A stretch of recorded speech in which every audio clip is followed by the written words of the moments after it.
Hello, I'm Khary Frazier, founder of Detroit is Different. I'd like to thank you for checking out and tuning in to the 2023 State of Black Detroit. Who's afraid of a Black Detroit? This is an event run through Detroit is Different. Detroit is Different is a community group. It's also a community media hub, welcoming podcasts, video, and so much more. Even our wonderful events throughout the year, the Collard Green Cook-Off, the My Natural Hair Show, and so many other things like this here. This collaboration is a collaboration between Detroit is Different and Mama Akua House, community movement builders, but more so an extension of the friendship, bond, and relationship between myself and Yusef Bunchy Shakur. I should say Dr. Yusef Bunchy Shakur. We were actually the ones in 2009 that did the very last event at the Renaissance Club, atop the Renaissance Center. It was Kwanzaa at the Renaissance. And since then, we've done so many more things, so many other things. So we welcome you to meet so many of the other people that support community and a lot of the works connected to Detroit is Different, but connected to stronger works, not just in Detroit, not just in Michigan, even in the nation and even internationally. This will be a wonderful event to set the tone for you all to get practical solutions in ways that we're already engaging. Things that we've witnessed. And when we say who's afraid of a Black Detroit, it's more so dealing with everything we've dealt with, but ways we've overcome it. You're gonna get some different perspectives, but more so, you're gonna get what I call knowledge, AKA in the streets, the game on what you need to do. So with this, I want you to sit back and know it'll be powerful. If you like to give and get in a last minute donation for 2023 so you can get back some more money and support what we're doing, please make that donation to Detroit is Different Community Group, 501c3. This is going to be fun, and it's going to already start off with somebody that's so connected to community that you may not know, but I definitely know he's an entertainer. Hey, this your boy Foolish, and it's the State of Black Detroit. Y'all better listen up. We're talking family.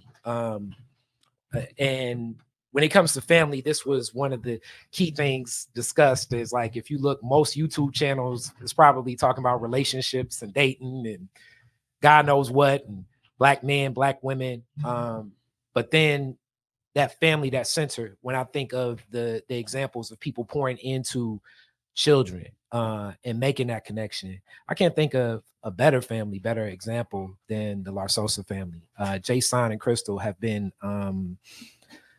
just anchors in our community, people that have added so much. And within this is a blessing to have both of them present. I think that as we get this set up, you all will be wowed of what they've done, how they've done it, and how these connections were made over time. The bonds that have been true, and really that growth, and from that growth of pouring into each other, extending to family, and even further extended family through faith, community. If you ever go in their home, you'll be surprised just the essence that does exist. So without any further ado, our Sosa family, make your introduction. What up, though? What's going on, Khary? Hey, how are you? How you feeling? All right. So within that introduction, we gonna get right into some of these questions, because like I say, some of these things that connect with family, and people talk so much about the Black family, but then it's like, what are the examples? And a lot of examples that we see that are celebrities this year changes certain dynamics of what people think we're like, oh, that's relationship goals, quote unquote. This is really what I've seen substantively in community. Yeah, that's one. And it's other ones too. It's other ones too. Yeah. It's real. It's real. Yeah. What are the key values and virtues that help strengthen your family bond within the Black community? I could just open this up. We have a mantra in our house. We call them a call and response. We ask the girls all the time. Our girls are right here in the audience with us. Girls, what's it about? They always say in unison, it's about the future, because everything that we do, every decision that we make, it's in concentration of not just our daughters, not just their kids, but their kids' grandkids. So I would say that the driving principle is the future of us as a family, the future of our people. We envision a Black America as a model of racial, economic, and other forms of social justice. And with Detroit being the largest majority Black city in the nation, with us being a model for what a leader and what racial and economic justice looks like. And we think that our family and other Black families play a critical role in that. I agree. Yeah, so just to piggyback off of my husband, Jasahn, it Love the way that sounds. funny. I do. I know we'll get more into challenges and things like that as we go on. But it's raising three girls here in the city is something that we acknowledge. We know that we're trying to have a strong family bond with one another. Our oldest is 17, our middle is 15, and the youngest is 7. Yeah. So just on a day-to-day basis, we're constantly talking to one another. We're constantly spending time with one another. We're trying to make sure that we're all on one page, because like Jasahn said, we're trying to build our family bond, and it's about our future. Yeah, I mean, and to like really, we would be remiss if we didn't mention this to like make this vivid. So everything we do is about the future, and everything we do also is about Black people, and Black people as a moral leader, a global moral leader. I mean, everything that our girls do is about elevating the beauty and the brilliance of Black people, and Black girls in particular. They go collectively by the Hershey Kisses online. You also follow them. Shameless plug. They got over. Follow my baby. Yeah, I mean they got over 250,000 followers on their channels, YouTube and Instagram, and everything they do is about uplifting us. So I mean, like, this is the driving principle. This is at the core of everything that we do. Who we are as a people and who we are as a family. So I definitely want to go for I want both responses, but Krystal, I know you can speak to this, as you even just kind of touched on this. How's your family fostered healthy relationships between one another, husband and wife, parents and children, sibling and sibling? Because that family collection is deeper than like it's sometimes spoke about like it's just like a unison that moves, kind of like community. Those bonds are bonds within each. So I think that we've established, our roles, as my husband being, I like to say the leader of the household. I don't have a problem with that, But if y'all believe that, you don't know Krystal. But it's the way you have to go about it. But so we, like I said, we all have a role. So for me, as being mother and wife, I just want to make sure that everybody understands what part they're playing in our family. So that's why we're meeting weekly. We have meetings when challenges arise amongst one another. We're like, no, let's talk about this now. If we don't have time, we're coming back to those issues, because we know that if we're not strong, we can't go out here and fight for our people. Yeah. So for us, we just try to make sure that we all understand one another, and we're building. Yeah, and my wife talks about like having family meetings and addressing conflicts. We're also super intentional, proactive about conflicts, and we anticipate them. We promise our children that they're going to be coming. We talk to our kids about marriage, but also like sex and drugs and mental illness and some of the things that that they can in our community. Yeah, or like some of the things they can expect to experience. And then when those things do happen, because we do have challenges in our household, in our family, we say, remember, we had promised you this was going to come up, and we double down on our commitment to solve them. And we're just there for each other. We all we got, and we recognize that. Yeah, and we don't shy away from certain topics. We talk about everything. Whether somebody tried to attack me, for example. Yeah. I'm talking with my girls. This is probably why they felt like this. But this is what I want. This is how I want us to behave, and I want our reaction to be a certain way as a family, because we represent one another. And then treating family like a business, like we don't tell our daughters, stay in a child's place, or like this is adult, whatever. Like we're transparent about income, even as a higher earning income family, the books are open to our daughters. We show our bank statements. They know what we got in savings. They know how much life insurance we got. They know why all of that stuff is important. They know what's theirs. Everything we have is theirs. Just being transparent, being open, being inclusive with the way we make decisions. And those family meetings, I mean, Krystal's good about pulling us together and making sure that we are talking about the business of family, like some of like the actual like revenue generating things that we do as a family, but then also like the business of family, the day-to-day is about, the way we love each other and show up for each other. And my wife is always good about grounding us in it and making sure that we're talking about it. Yeah, because I mean, when you think about when I mean, they're the two oldest are teenagers, they watch, they're on social media, they're watching other kids, they're seeing what's happening around them.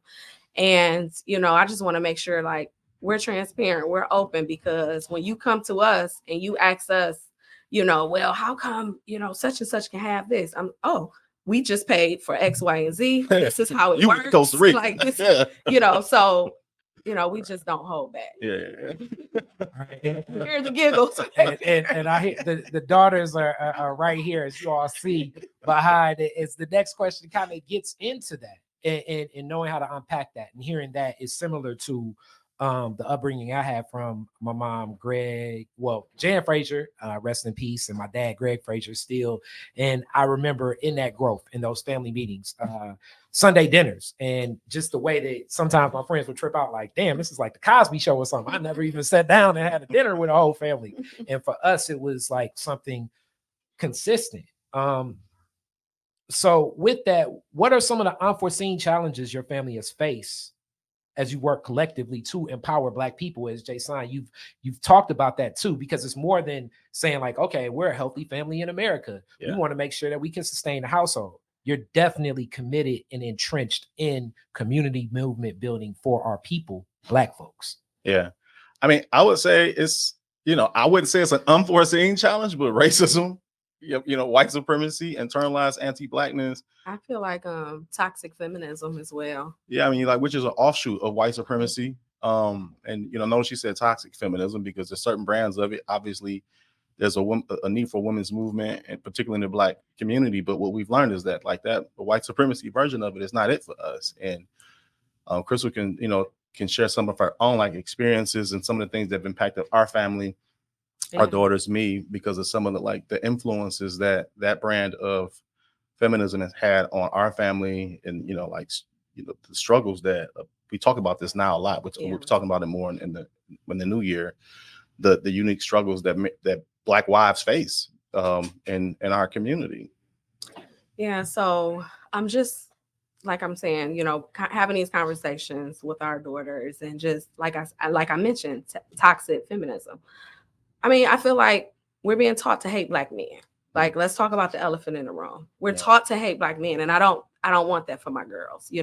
They're watching our household. They're seeing how we function, and we're talking about building. We're talking about family. We're talking about seeing our future together. We're talking about our grandkids, kids. So it's like we're constantly telling our kids all the time. Like they said, it is about the future. And the girls have came to me so many times, whether they're around different girls or boys that are in broken households. Like I told the girls, that is not, it's a lot. I would say I can get really deep into this, but I'm not going to hold us up. But, it's just that when you're watching social media, when you're watching, when you're getting energy from women saying, it's the man's fault, or, it's this and this. And I'm like, where do we take, when do we hold ourselves accountable for anything? So, I get a lot of backlash for that, but it's okay. I don't mind. I'm sure the comments right now is like, I don't mind, because at some point I feel like, we should all hold ourselves accountable. Yeah, I mean, like the sister said, we got to be able to lean into these conversations, these difficult conversations, be honest with one another, because we all got lived experiences. Some of the stuff that's been uncalled for, though, like just on a personal level, is you talked about some of the surprising challenges. Like you don't expect some of the things that you receive from folks outside of the house. Maybe I'm just be real with y'all, like in the family or people you grew up with. Constant drive to try to pull families apart, to gaslight, if she don't Or have time to do something. stuff, it's like, oh, she ain't got her own mind, it's the I'm being controlled because yeah, I'm married. I mean, and a lot of women face this. We know this is true, but it really is because of the influences that it's not our community's fault. I mean, we should be talking about it. It really is, from the outside influences, these brands of like, I mean, the white women's movement, man, is something else, and like and misandry noir is not a new thing. This hatred and disdain of black men is not a new thing, but it's like today we've forgotten that. And so when we hear like these disparaging narratives and notions about black men, we no longer, it's like we forget we're supposed to question that, and it's dangerous. And so like when these shots get fired at us, you talked about our commitment to the community and things that we do. So the things that some folks are willing to make up or determined to make up, and I feel it's like surprising and disheartening. Sorry. Yeah. And I just feel like, our people, we're hurting. I feel like we don't talk about serious issues. We're not talking about mental health. We're not talking about things that's happening around us. I'm like physically, mentally, spiritually, relationally, like financially. Our people are hurting, and there's an issue. There is a problem, but we refuse to address these issues As a people, yeah, you're right. But I address them with you. So you kind of, in that question, you kind of answered how you all deal, but now the substantive information of what you've learned and still are learning and applying as you learn, because you're right, being present, the hurt people adage. Yeah.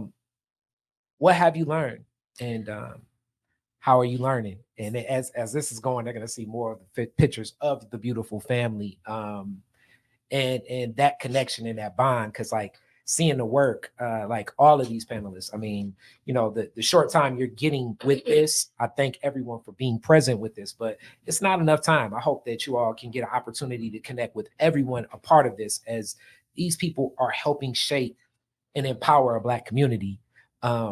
As radical as sometimes people think I can be, this is like the substantive, like, let's put the building blocks together. What are you learning? How are you all learning and processing to move forward from this? So before we get into the learning aspect, just on a day-to-day, we don't get a manual to say, this is how this is how you're a mother, this is how you're a wife, this is how you're raising your kids, this is how you live in Detroit, and I think that on a day-to-day basis, we're learning together. That's what I feel like. We're just learning together. We're not being ignorant to the issues. We're understanding what's happening around us, and we're learning together. Mm-hmm. And Pooh can attest that Krystal can attest that I'm so just keeping it real, like, not to bring like drama into the situation, but I mean, I have a terminal illness, and my wife has a terminal illness, and without even thinking about it, we pass that terminal illness to our kids. You call that terminal illness racism, or just, hopefully old age. But, the fact is we're dying, and I'm very cognizant of it. I don't know if it's middle age or what, but I go to sleep now just like with this drive to like live and worry constantly about leaving my children behind unprepared. So I think it is middle. Like, she ain't there yet, like she was always a few years. It take her forever to catch up. Like, you ain't 40 yet. So, 42. Took forever to get there. And I'm about to be 45. And I guess the lesson is like, man, we don't have time. I mean, I feel the urgency, and I really do think maybe that's middle age, but I just, learning that I don't have time, overworking, overpouring, into like just doing things that don't even matter, things that somebody else is gonna pick up when you leave if you're not here no more, and learning to spend more time on the things that matter, which is this beautiful woman right here sitting on my right, and those beautiful women out there sitting in front of me. Hats cocked right, soldiers got my back, plan in effect, and we fighting to the death. Got my black fist stuck, got my black